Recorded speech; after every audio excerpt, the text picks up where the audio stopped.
अध्यक्ष महोदय,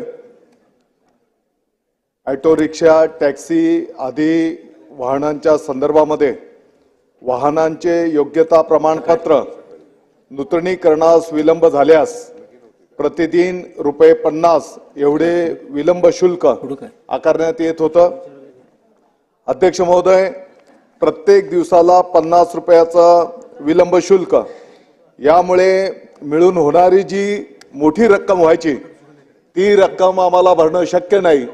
अशा प्रकारची मागणी संपूर्ण महाराष्ट्रातून रिक्षा, टॅक्सी चालक यांच्या माध्यमातून माननीय मुख्यमंत्री महोदयांकडे करण्यात आली।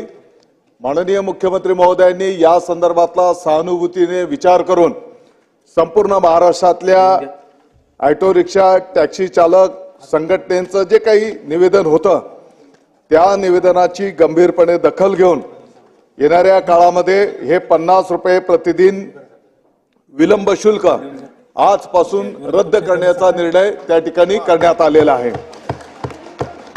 अध्यक्ष महोदय, ऑटो रिक्षा, टॅक्सी चालक संघटना तसेच विविध परिवहन संवर्गातील वाहनधारकांच्या संघटना यांच्याकडून मोठ्या प्रमाणावर अतिरिक्त शुल्काच्या बाबतीत निवेदनं प्राप्त झालेली होती।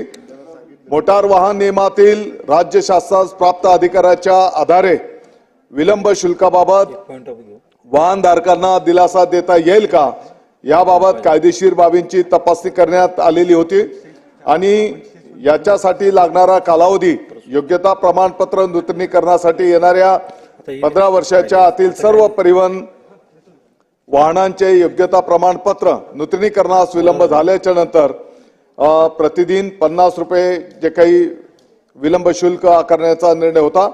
पुढचे आदेश येईपर्यंत याला स्थगिती देण्याचा निर्णय माननीय मुख्यमंत्री महोदयांनी केलेला आहे आणि या निर्णयामुळे महाराष्ट्रातील रिक्षा चालक असतील, टॅक्सी चालक असतील किंवा इतर वाहनधारक यांना एक मोठा दिलासा त्या माध्यमातून मिळणार आहे। माननीय मुख्यमंत्री इथं आहेत। निवेदन